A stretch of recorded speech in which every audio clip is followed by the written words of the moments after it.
All right. And in which war did you serve? I served in Operation Iraqi Freedom and Operation Enduring Freedom. All right. And what was your branch of service? I was with the United States Marine Corps. In your highest rank? Corporal. Okay. And in what general locations did you serve? In country? Yes. Fallujah, Iraq, and Nawa, Afghanistan. All right. In basic training? Parris Island, South Carolina. Okay. And you enlisted? I did. And where were you living at the time? With my parents in Bethel, Connecticut. And do you recall the date you enlisted? I think it was October 10th, 2006. And why did you join? I always wanted to be a Marine ever since I can remember. There's two things I wanted to be, a priest and a Marine, and those are the two things I'm doing with my life. Okay. And was this out of high school? I was right out of high school, yeah. Okay.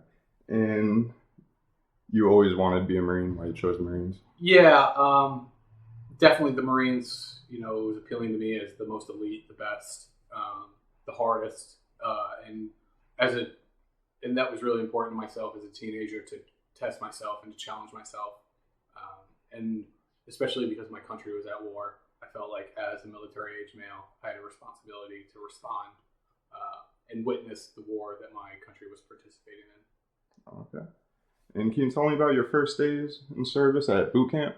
So boot camp was interesting. They really disorient you, especially with Marine Corps boot camp. You're supposed to speak in the third person. You lose all sense of identity.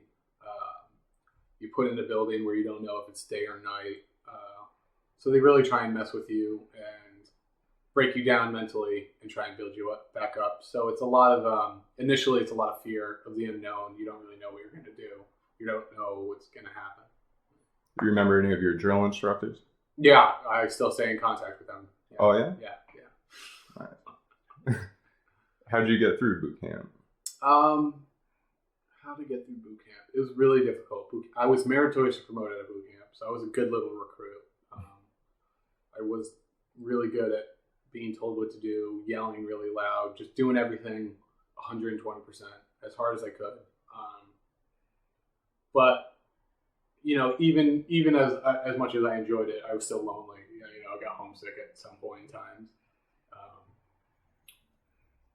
But really, it was more of an individual accomplishment. I didn't have the same support I did when I actually got into the fleet, because it's 90 people in a platoon, and you're all from different parts of the country, and you're really just finding yourself and finding out how you're going to be in the Marine Corps. So I guess God played a really big role. That's when I still really had a good faith in God, was during boot camp, and it really helped me keep my faith and keep strong. And I knew this was just going to pass. I knew war would be more difficult, so we were just preparing for war for me. Mm-hmm. And after boot camp, where did you go from there? I went to School of Infantry for my my job training, which was as an infantryman.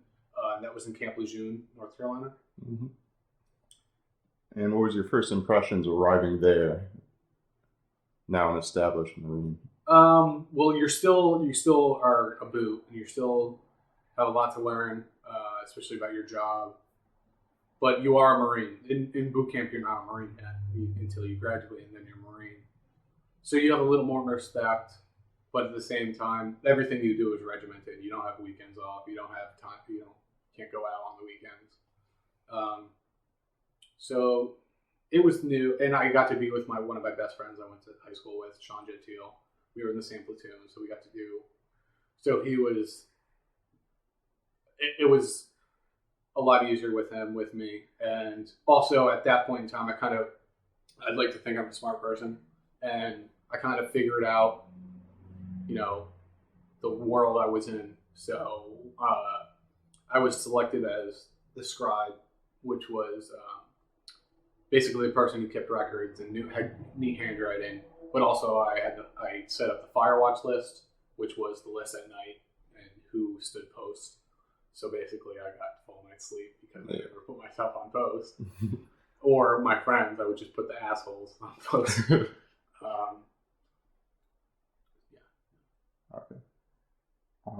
And after Lejeune, where did you go?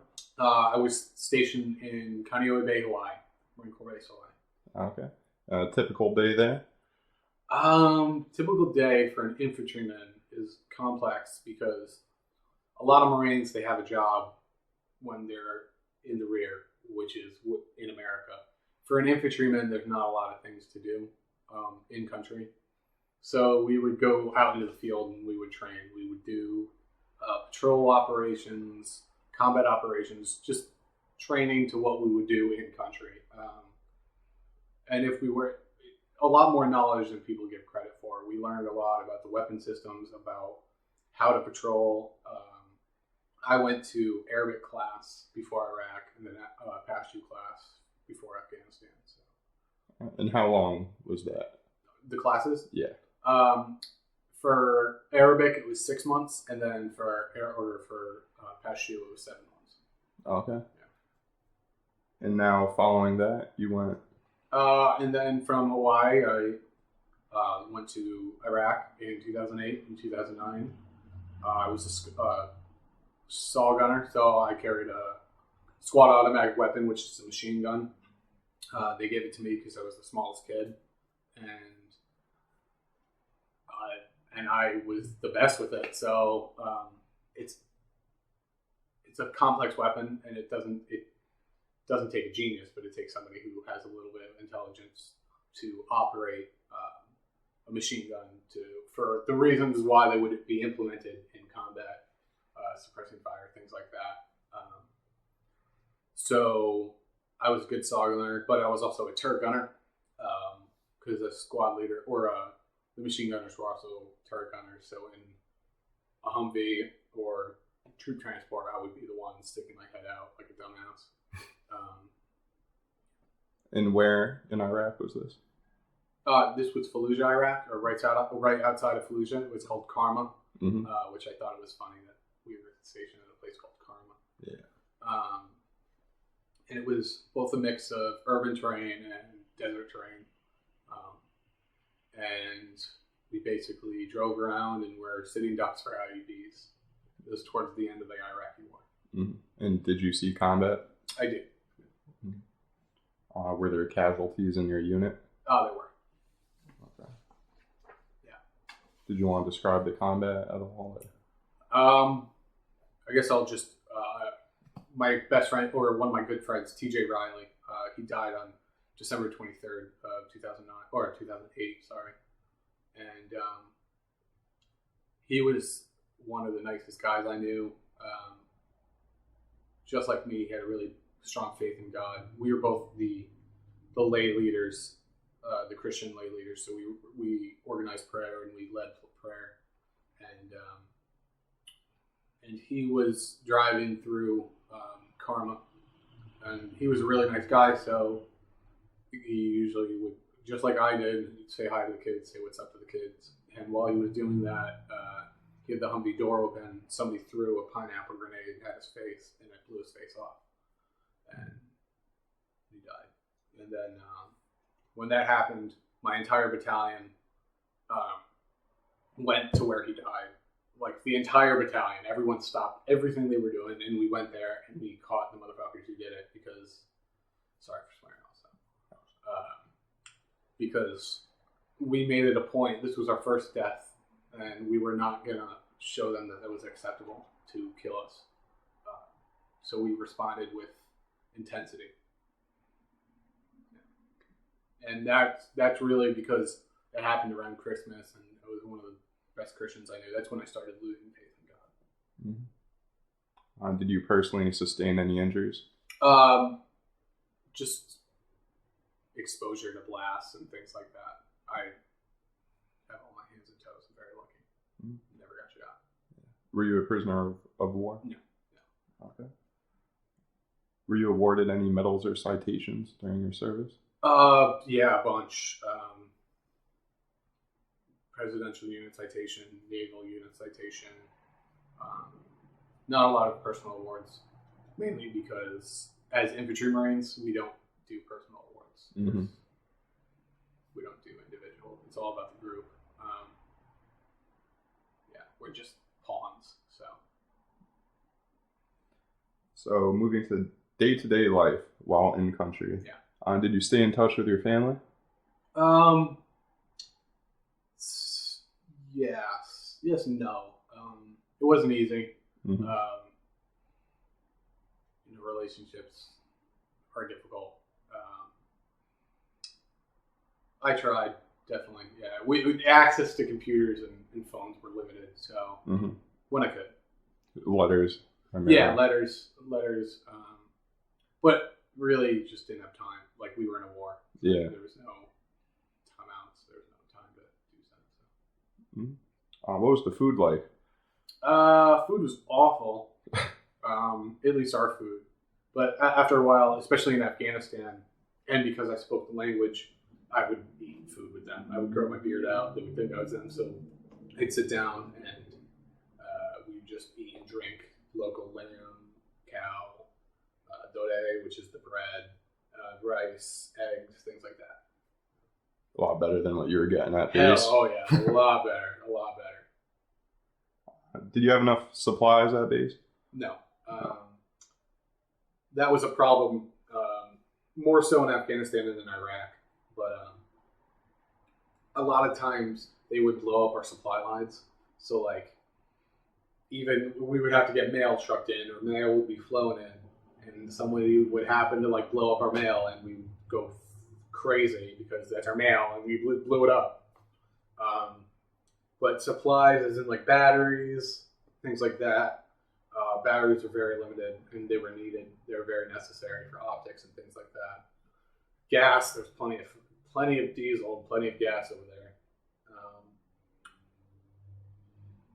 But for the most part, we supplied for ourselves. We bought our own gear. Yeah, we took care of ourselves. Made do. Yeah. Did you feel pressure or stress? Oh, absolutely. Yeah. How'd you handle it?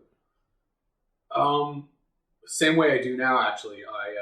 We had a little mat room that guys could go out and like do jujitsu or do martial arts or grapple. And as a tiny guy, that was always my big thing. Was I loved being able to beat the shit out of guys who were so much bigger than me, and so that was. And going in there every night, that really helped. Mm-hmm. A lot of other soldiers use that. Yeah, that or a gym, working out, something to keep their body, mind, and spirit occupied amongst such chaos. Was there something special you did for good luck? I had little quirks, little things I would do, like, and more so, I brought them out of Iraq and Afghanistan, like things that I became routine in Iraq or Afghanistan. Now I have superstitions, like my boots or my sweatpants that I would wear underneath my uniform. Things that I would wear, really. I kept my hair clean because I grew my hair out while I was in Afghanistan. Small things that became more superstitious because they kept me alive.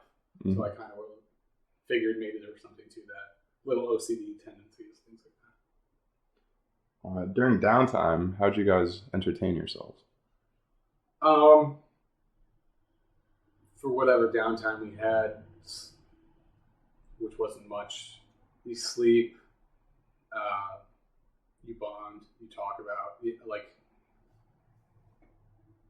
you'll never spend another amount, like, we would spend 24 hours together in a box the size of, a 4x4 box. So you have to come up with different games and songs and just replaying your entire life over and over again to tell another person. And so, yeah, bonding is really past the time. Any USO shows? No. I was in the middle of nowhere. I wasn't at a big base. There was no opportunity for things like that. Yeah. Any chance to go on leave? No. During that time? None? No. Do you recall any particularly humorous events that occurred? Unusual? There's a lot of funny events. One that comes to mind is in Afghanistan. I was at a checkpoint searching vehicles and searching people as they went into a town. And because I spoke Pashto, so I liked going there because all my friends would take their gear off and go chill by a canal and like be comfortable. And I liked, interacting with the local populace because I got to like steal cigarettes from them. I got to buy hash from them. I got to do things like that from them. So really, it was just me and the interpreter. And this one time, a kid, I didn't know at the time, but he was probably about 13, 15 years old, and he was driving a motorcycle towards me. He's about 200 meters down. I wave him, tell him to stop. He keeps coming. He's at like 150 meters, so I aim my weapon at him. Keeps coming. I shoot at his motorcycle because if you're driving a motorcycle right at a checkpoint, you're assumed that you're going to be, trying to kill me. So I shot him, shot the bike. The bike goes tumbling, and he was all laid out on the ground. He's fine. Just crashed the bike. And I looked around because there was a lot of people, a lot of locals around me, and I was like, they're going to go crazy. They're going to hate me.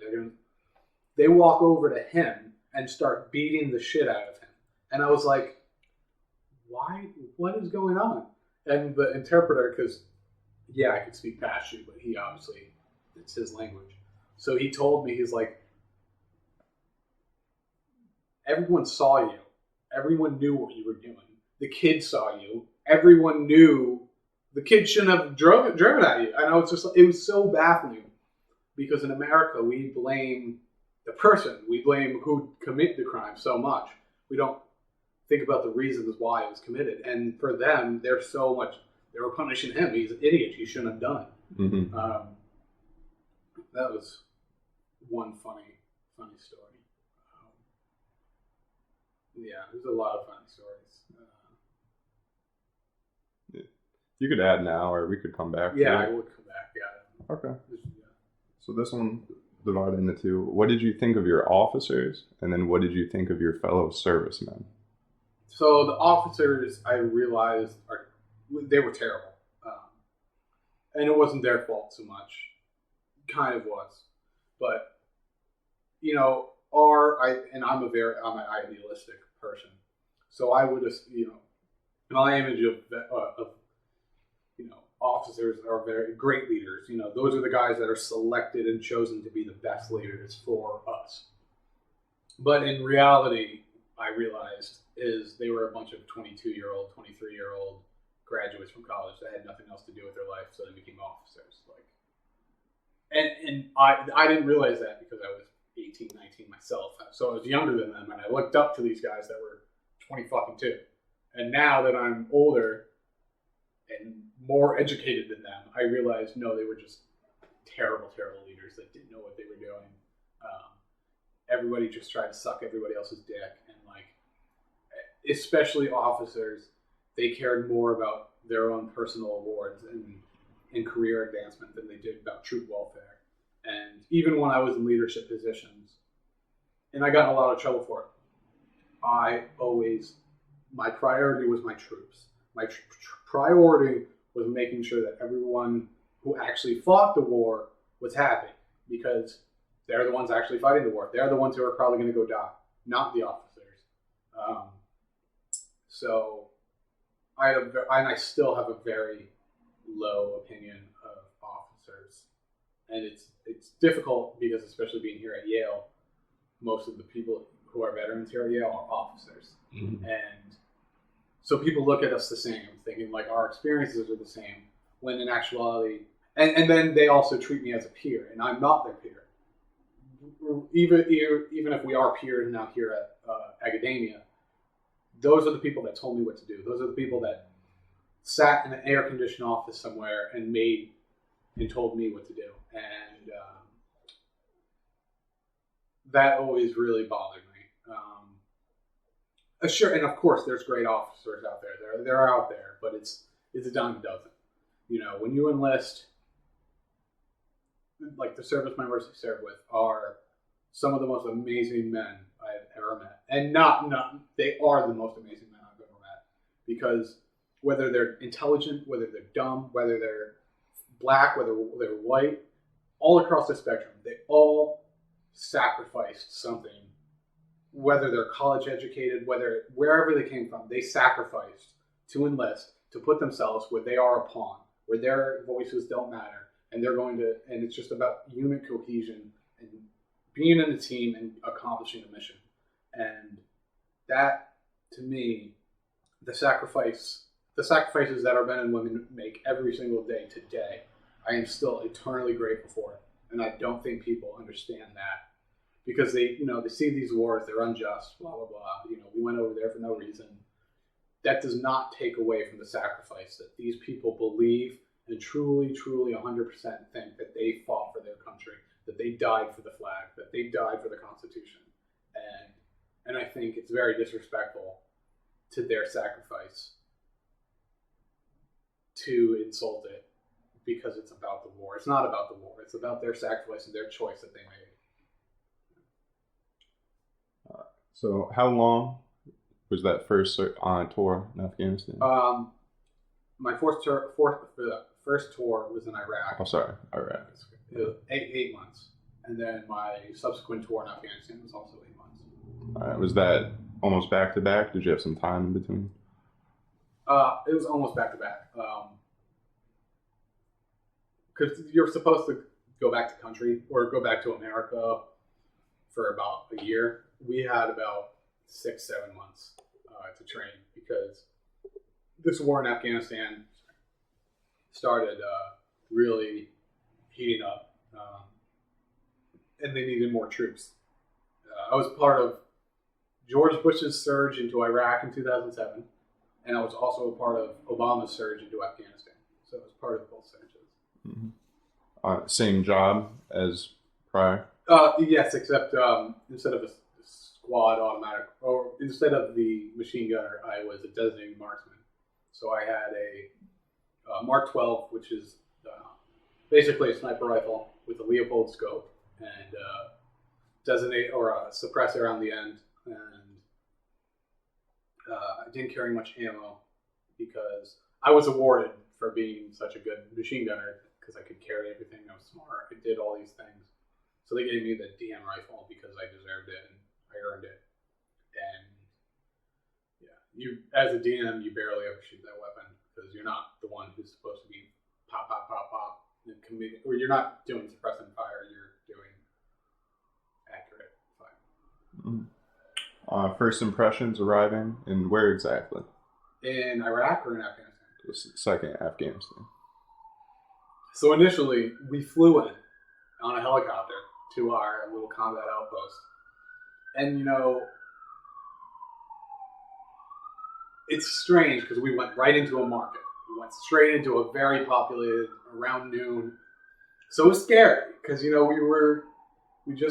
were in America, so we got a little relaxed and then thrown back into a war. And I just remember, I will never forget walking down that street and being scared. Not scared so much as nervous, because I didn't know this country. I didn't know these people. I didn't know where I was. I was still getting orientated to my surroundings. And there were so many people around. And knowing, I should have felt more at ease because there were so many people around. Because that's one thing. Bad things aren't going to happen when people are around. Bad things only happen when no one's around. So if there's a lot of people around, usually you can you're relatively safe. But at the same time, I don't know any of these people. They could be jumping. They could do stupid things. I don't know. So it was very unlike Iraq, where it kind of felt like we creeped into our roles. In Afghanistan, we just hit the ground running. Lots of combat. Yeah. Casualties in your unit. Yeah. Did you want to go into that? Or? Any differences in the day-to-day from Iraq to Afghanistan? So in Afghanistan, or in Iraq, sorry, we lived at a company base, a company combat outpost, which was about, I'd say about 100 guys living at one base, which is relatively small. And In Afghanistan, we went to platoon combat outposts. So that was about 30 guys. So a lot smaller, a lot closer knit, a lot more in the Afghan, like more, what's the word I'm trying to look for? I'm not sure, but just more part of the community. We live more as Afghans than we did as Americans.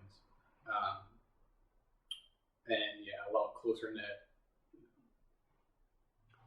Keep in touch with your family at this time? Easier, harder? Much harder, especially because the operational tempo, how much we did, and how there was no off time. We would get a satellite phone every month, like once a month for 2 days, and you'd get like a 15-minute call, and I would call my girlfriend who wouldn't pick up. Food situation, same thing. You try to eat the local food. Yeah, eat the local food, especially in Afghanistan. Like, one of my friends was Haitian, so he knew how to cook really well. We bought a cow for Christmas. We every once in a while got a lamb. We would steal chickens from people's farms. So yeah. Supply situation, Worse. Worse. So much worse. In Iraq where we were, the roads, the supply lines had been established. In Afghanistan, the unit that was there before us just landed in Afghanistan, like just out of nowhere, and they had to set up bases. And they were literally fighting every single day, like just to move an inch. And they established a few patrol bases, and we basically took those over. So there were no supply lines yet. They were still being developed. Plus, the roads were so terrible. They were not meant for big military vehicles. So logistically, it was very difficult to get supplies out to us. Frustrating. Stress.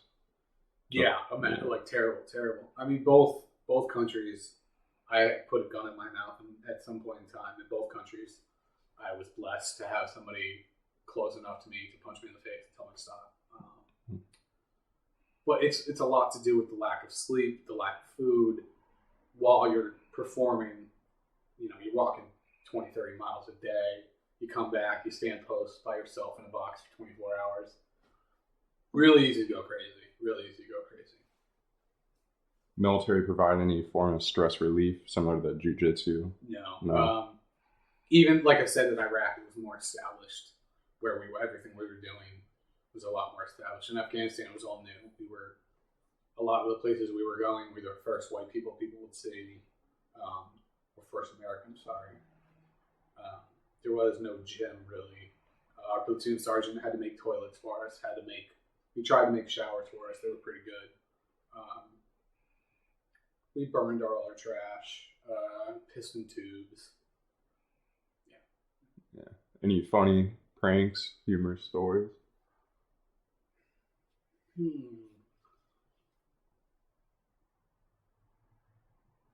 Yeah, I mean, me being me. Again, setting up checkpoints, I would let my Marines go chill by the canal. So I'd be on the road. I'll give 2 stories here. I used to just take off all my gear, all my helmet, my PPE, my Kevlar, throw my weapon away, like not even care about it, and get basically naked just in my shorts and go swimming in the canals. And for the locals to see somebody be that vulnerable in front of them meant a lot.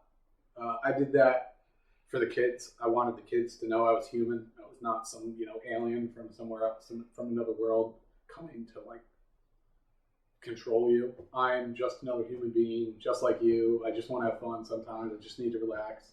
So I'd go and swim with the kids and chill with the kids a lot. So that was a lot of fun. And then one time, the same checkpoint where I would usually go swimming around, there was a car coming from the south toward the north, and I was in the north, and he was coming pretty fast. So I slowed him down, stopped him. I started speaking Pashto to him, and he's like, "Wow, your Pashto is really good." And I was like, "Your English is really good." And he had a Glock right here next to him on his door, and I was like, where are you coming from?" He's like, "Oh, I'm just a private contractor. I'm coming from Kabul." He went to a PX. It's like a day drive, 24-hour drive, and he was just going through to Lashkar. And I looked in the back seat, and he's got like soda and like snacks, and I'm like, "What? You got Dr. Pepper?" Because like just something as small as caffeine is like literally like crack for us. It's like cocaine. You never get it. So I was like, "Oh my God, you have Dr. Pepper?" He's like, "Yeah, you want it?" I was like, "Hell yeah, I want it." So he gave me the entire case of Dr. Pepper, and here all my friends are down in the canal, like hiding, just chilling and smoking and being lazy, and I'm like, yes. So I hid all the Dr. Peppers in my pockets because I didn't want anyone to know that I got a Dr. Pepper. Because if I told them, they would get my Dr. Pepper. They would want one. So I gave a couple out, and the other ones I just hid to myself. You encounter those contractors any other times? Not so much, actually. Like I said, we were in the middle of nowhere. So during the Battle of Marja, where Marja was one of the biggest battles in Afghanistan, in the Helmand province where I was, they took about 10, 12 of our troops from our little outpost. So we were left with like 20, and they brought them to Marja. So that's where like more of the contractors and more of like a lot of they used to assemble, because that's where more of the kinetic, strategic fighting was happening. Where the fighting was happening by my place was just people picking shots at us and doing stupid things and trying to blow us up. There it was, they were trying to clear out Marja, so it was more of a strategic mission. And was this the same unit you were with in Iraq? Mm-hmm. Kept together? Yeah, 1st Battalion, 3rd Marines. Nice. Did you keep a journal during your service? I tried, but no. And I kick myself every day. I just didn't have time. I would have loved to. It just wasn't practical. Some people did. I know one guy who did, but he wasn't an infantryman. He wasn't doing our same job. He was more of an intelligence marine, so he had time to do things like that, and I just didn't. And yeah, as a writer, I kick myself every day about that. So anything else you'd like to add about in-country?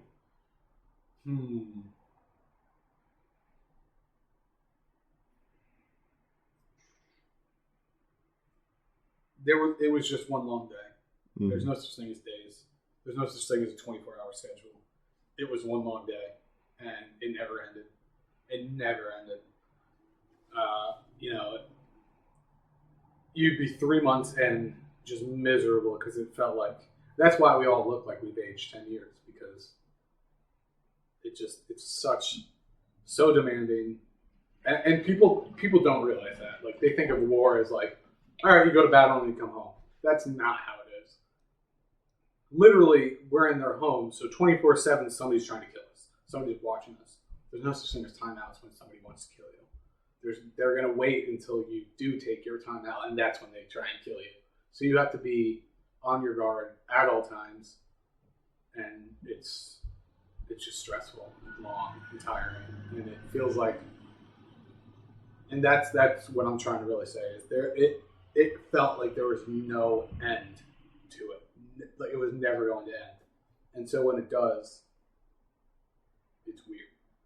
It's weird to accept not being there, and not having that, because it felt like lifetimes. There were lifetimes. You want to talk about that last day?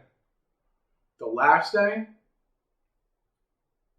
So the last day in Iraq was a big combat operation where an entire company, we basically, usually it was mounted patrol, so we would have vehicles and we would patrol around by driving around. But this last patrol in Iraq, it was all on foot. We walked about 20 miles, just walking through farmland, and it was really to show the locals, because a lot of times when there was unit transitions, unit turnovers, the enemy knows this and they'll exploit it. So we wanted to have a show up force to say, no, we still got mad numbers, don't try anything stupid. And then my last day in Afghanistan, there was no really good memory of the last day of Afghanistan the same way. You want to talk about coming home? Sure. Coming home was really difficult, obviously. I have I have 4 brothers and sisters and 3 sisters, and 2 of those sisters are younger than me. And when I left, they were babies, they were children. And when I got back, they were older, they were their own people. And they were really scared of me. They were really intimidated, and that scared me. That really upset me because they didn't know me. They were scared of their own brother, and even my mom was scared of me, which hurts, because when you get back, you need the love and support of your family more than anything.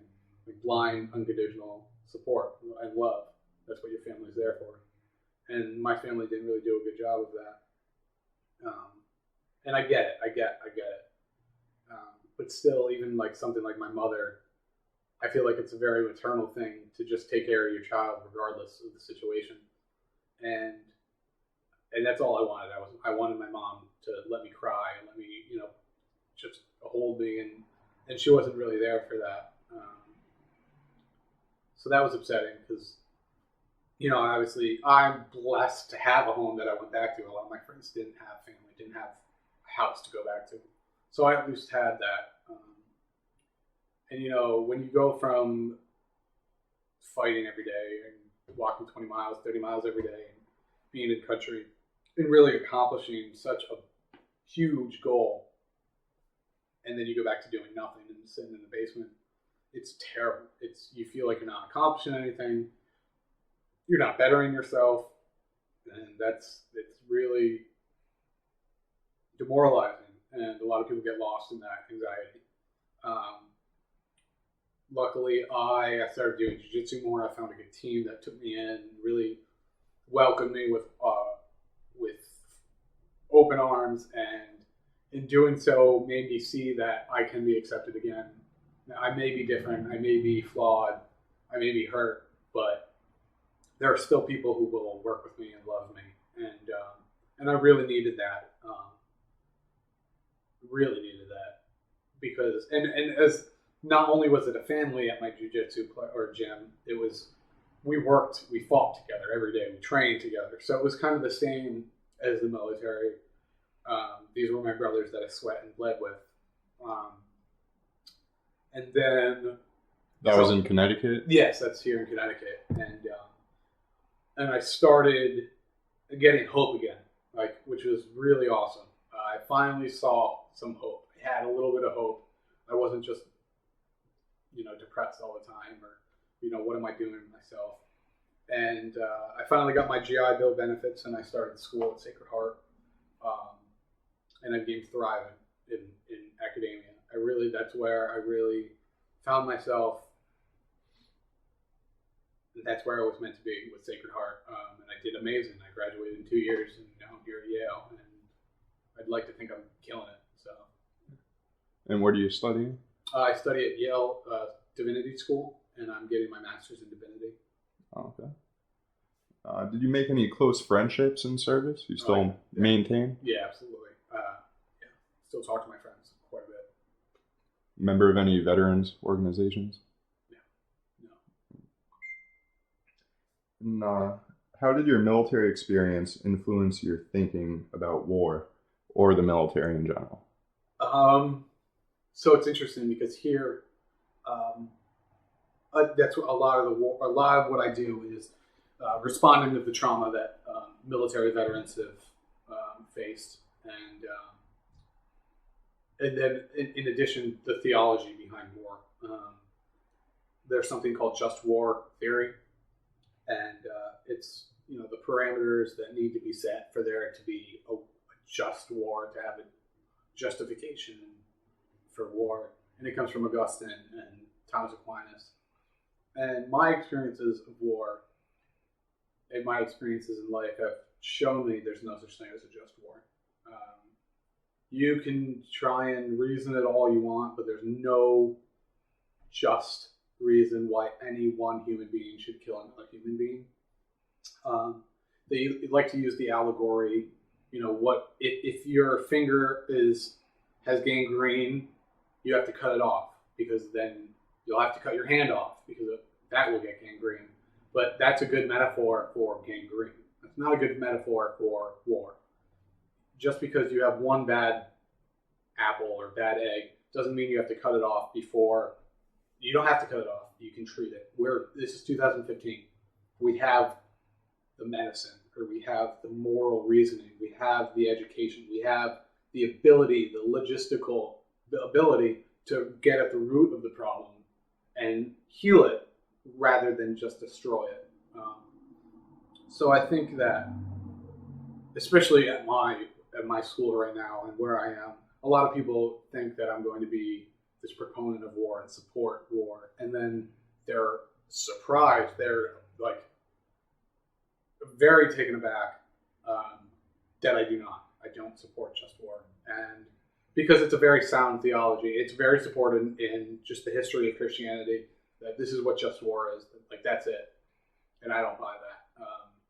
Because a lot of the people that make just war are the same people that send people to war that have no concept of what actually war is and the trauma that it creates and the evil that it is.